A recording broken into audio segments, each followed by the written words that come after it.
Sejam sempre bem-vindos, senhoras e senhores, à terceira série do Paraná. É sempre uma honra recebê-los aqui. Eu sou o professor Antônio, professor de língua portuguesa de vocês. Hoje estamos eu e a professora Elisângela aqui comandando esta nave que vai navegar sobre as águas da notícia, da comunicação social. Então a gente vai ler, interpretar e produzir uma notícia, estudar e compreender as regras de concordância verbal e, no último momento, sistematizar a informação em um mapa mental. Pessoal, atentem aí à tela de vocês. Nós temos de fato um print, de uma busca no Google, no computador, da tela do computador. Observem à esquerda no canto superior que estamos falando de uma busca do Paraná. Logo abaixo, nós temos as imagens, inclusive, de um ponto turístico mundialmente conhecido e um pouco abaixo ainda, os fatos rápidos, uma breve descrição deste nosso estado, como dizia Guimarães Rosa.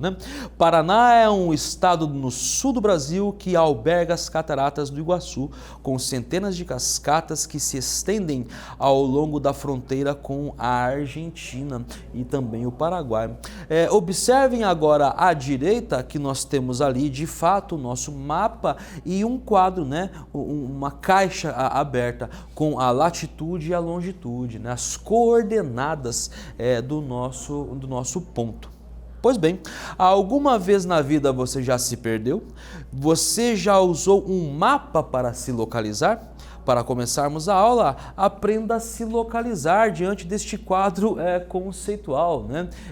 Basicamente, é essa a nossa proposta, a proposta da nossa primeira atividade. Vamos ver as coordenadas de sua casa. É claro que o mapa mental organiza ideias e conceitos, mas é interessante fazer essa relação com o mapa cartográfico.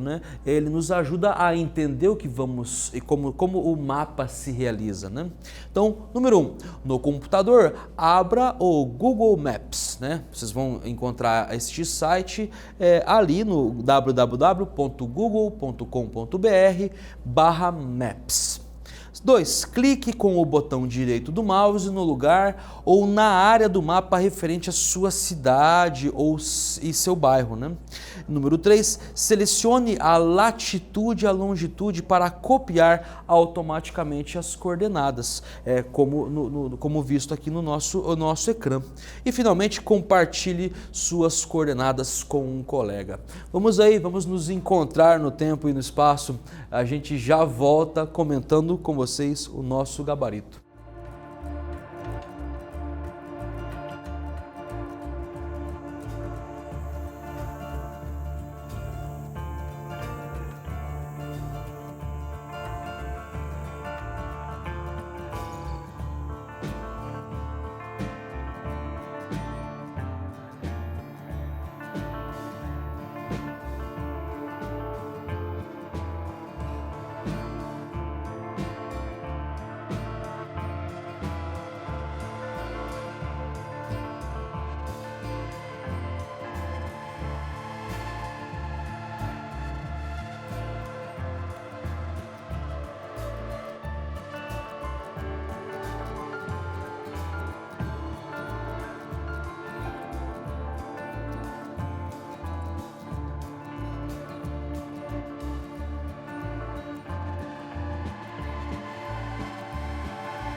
Gente, é claro que esta é uma reflexão inaugural, inicial nessa nossa aula, né? E ela é pessoal, vai depender da onde você mora, em que região, em que município, em que bairro você mora.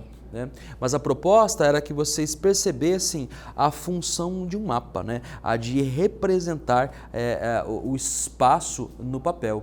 O que a gente vai fazer ao longo da nossa aula é representar ideias agora num papel. Mas vamos juntos aqui ainda retomar uma questão conceitual e teórica, né?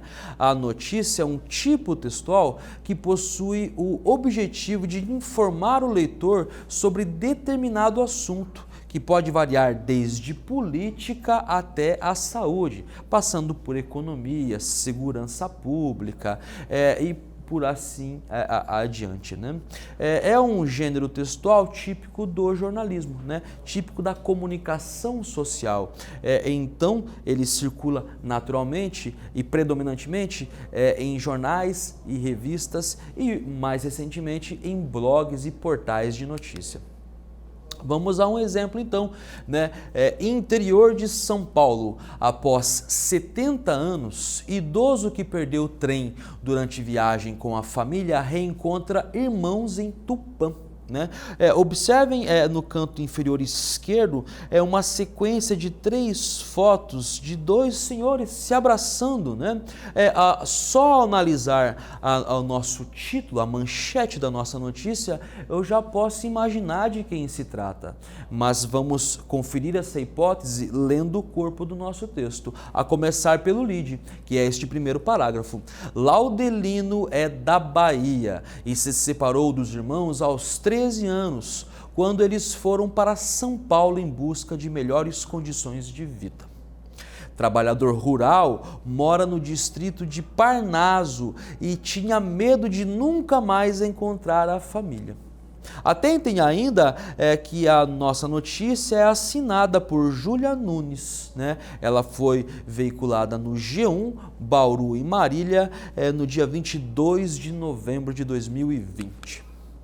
A história de vida do trabalhador rural Laudelino Martins da Silveira, morador do distrito de Parnaso, em Tupã, São Paulo, sempre encantou os seus filhos, netos e amigos.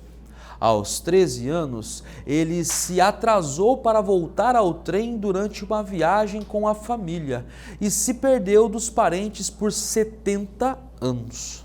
No último mês, seu Laudelino descobriu que a realização do sonho de reencontrar a família estava mais próxima do que ele esperava. De acordo com a cuidadora do idoso, Valdinéia Batista Guimarães, parentes decidiram compartilhar a história do seu Lau na internet e, com a ajuda de especialistas, encontraram os familiares em Campinas, Adamantina e Pacaembu. Segundo a neta de um dos irmãos de Laudelino, Thaís Silveira, o corte que seu Lau fez na mão quando criança em uma máquina de cana foi uma das provas que ajudou os parentes a se reencontrarem. Pessoal, eu li com vocês aqui uma longa passagem dessa notícia, né? Ela não acabou, mas observem os constituintes narrativos. Nós temos de fato uma história sendo contada, né? A deste senhor que se perdeu dos seus irmãos aos 13 anos, né? Numa volta de trem, numa viagem de trem, né? A atividade 2, então, mobiliza alguns conceitos. Observem, letra A, identifique o lead da notícia, né? Vocês vão retomar o texto e encontrar no lead o que aconteceu, como aconteceu, quando aconteceu, onde aconteceu e com quem, né? E na letra B, conforme a notícia lida, qual foi uma das provas que ajudaram os irmãos a se reconhecerem, né? Observem, né, aí ao longo do texto, né? O passado deixa algumas cicatrizes. Eu já volto comentando com vocês o nosso gabarito.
Vamos juntos, minha gente. Observem que estas 5, 6 questões elementares desta narrativa, né, que compõem esta notícia, basicamente, né, estão no lead, no parágrafo inaugural do texto.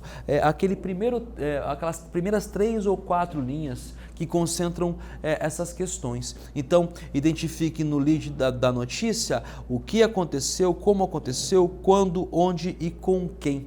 Pois bem, né, o que aconteceu? Um idoso reencontra alguns irmãos, os seus familiares, né, que ele perdeu há mais de 70 anos, ou 70 anos mais precisamente.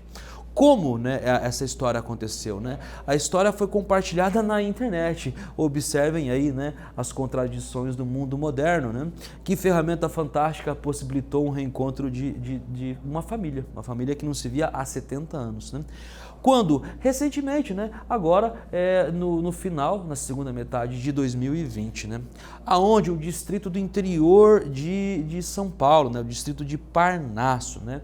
E com quem aconteceu foi com o seu Lau, ou seu Laudelino, é o nome formal, né? Mas observem que a história é tão comovente que o próprio jornalista, né? Ou a jornalista, mais precisamente, o trata com um certo afeto, né? Como de fato os idosos merecem, né? Seu Lau, né? Letra B, conforme a notícia lida, qual foi uma das provas que ajudaram os irmãos a se reconhecerem, né? Pois bem, foi um corte na mão do seu Laudelino, né? Do seu Lau, feito quando criança em uma máquina de cana, né? Observem como era muito comum isso. Há muito pouco tempo atrás, o trabalho infantil justamente na lavoura, né? No corte de cana. Bom, do ponto de vista teórico, minha gente, a notícia e suas características, né? A notícia ela tem uma temporalidade marcada, o seu tamanho varia bastante, mas ele tende a um discurso conciso, ele é um discurso breve, é um texto pequeno, né? A linguagem é sempre adequada ao que a gente chama tecnicamente de norma padrão ou língua de Estado, que é essa variedade socialmente prestigiada da língua, né? Onde a variedade onde os documentos oficiais são escritos, né? Ou na qual são escritos, né? É uma linguagem clara e objetiva, típica do jornalismo, né? Da comunicação social. Né? Um outro dado também que merece um certo destaque é a imparcialidade, né? Toda notícia deve ser imparcial, como todo o jornalismo, né? Na prática a gente sabe que nem sempre é assim, mas é importante ter isso em mente. Bom, vamos agora falar sobre a concordância verbal, em alguns casos muito específicos de alguns pronomes relativos, tá? E também interrogativos. Este tema é bastante espinhoso, mas vamos juntos e com calma. Pois bem, o pronome relativo que, como ele articula sujeito e verbo, né? Primeiro, quando o pronome relativo que atua como sujeito e introduz uma oração subordinada adjetiva, o verbo deverá concordar em número e pessoa com o termo da oração principal, ao qual o pronome relativo faz referência. Por exemplo, né, foi o corte na mão que gerou o reconhecimento.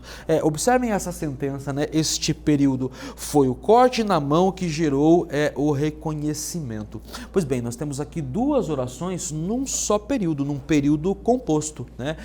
Uma é a oração principal, a outra a oração subordinada adjetiva. O que articula estas duas orações é justamente o pronome relativo que está em vermelho aí para vocês, né? O pronome que.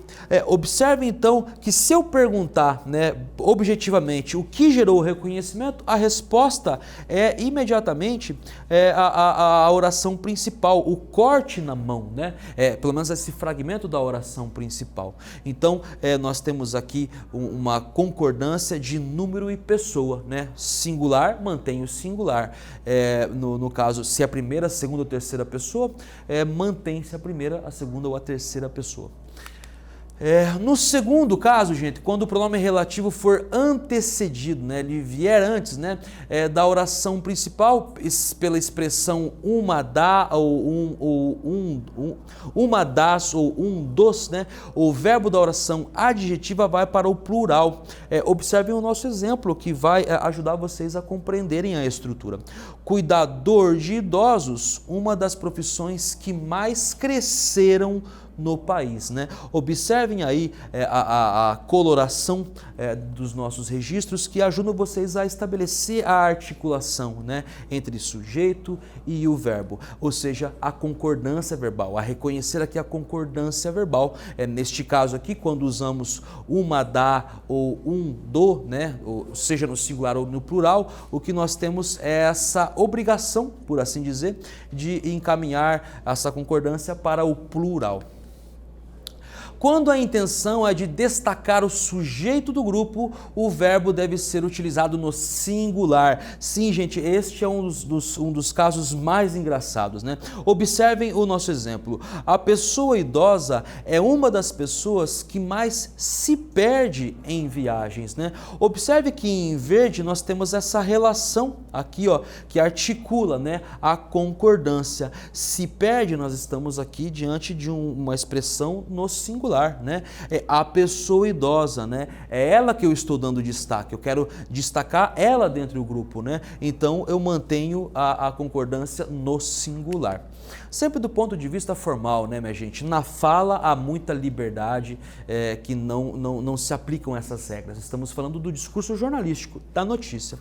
Agora, com relação ao pronome relativo quem, minha gente? Este também tem as suas especificidades. Quando o pronome for sujeito da oração, o verbo pode concordar com o antecedente do pronome, com a expressão que vem antes, ou com o próprio nome da terceira pessoa do singular, ele, ela ou você, né? Exemplo, fui eu quem reservei a passagem, né? Observem aqui, ó, o uso do pronome e o verbo, né, em concordância. Primeira pessoa, se mantém a primeira pessoa. Se estamos no singular, mantemos no singular.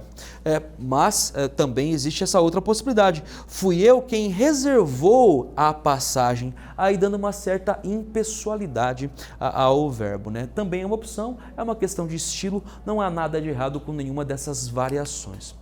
Pronomes indefinidos e interrogativos, minha gente. Pois bem, primeiro, quando o sujeito apresenta expressões com pronomes indefinidos ou interrogativos no plural, seguidos de preposição de e dos pronomes nós e vós, o verbo é flexionado no plural, mas também pode concordar em pessoa tanto com o pronome indefinido, na terceira pessoa, como com o pronome pessoal. Vejam que esse é o caso mais específico, minha gente, e do ponto de vista teórico ele dá uma embolada no meio de campo mesmo, mas na prática é simples. Está aqui o nosso exemplo. Alguns de nós poderão nos perder algum dia, por isso é preciso cuidado e atenção. Esta é uma opção, mas também temos a segunda opção. Alguns de nós poderemos nos perder algum dia, por isso é preciso cuidado e atenção.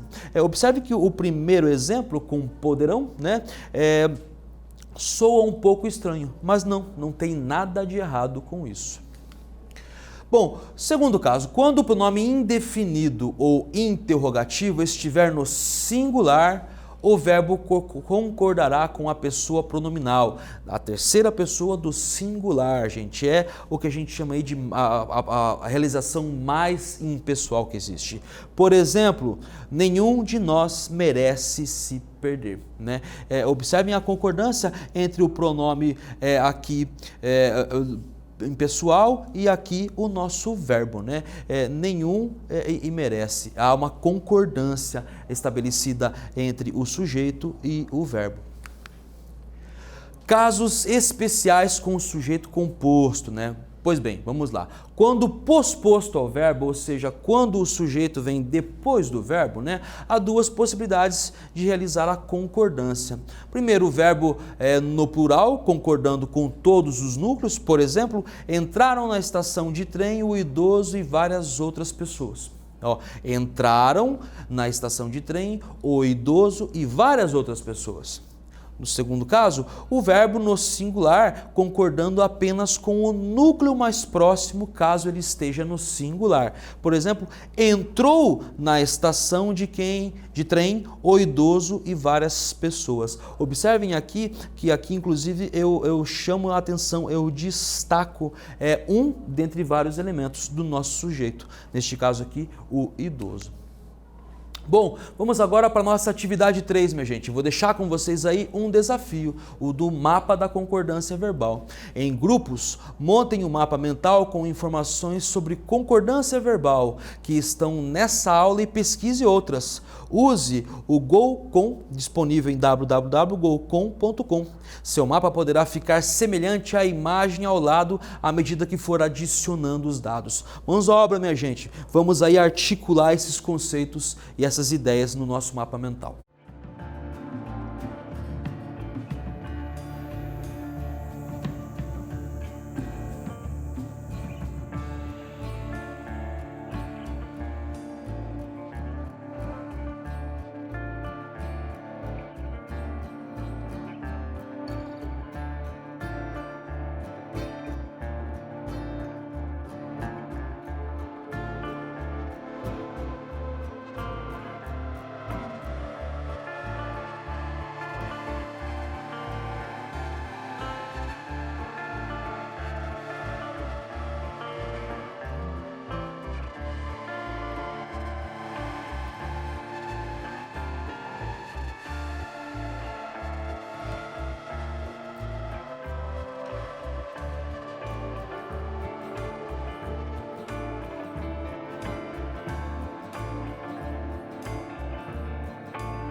Bom, minha gente, para finalizar, né? Espero que vocês tenham conseguido fazer um mapa mental de vocês aí no site. E agora eu tenho um último desafio para vocês. Aproveite para treinar sua escrita. Acesse o aplicativo Redação Paraná.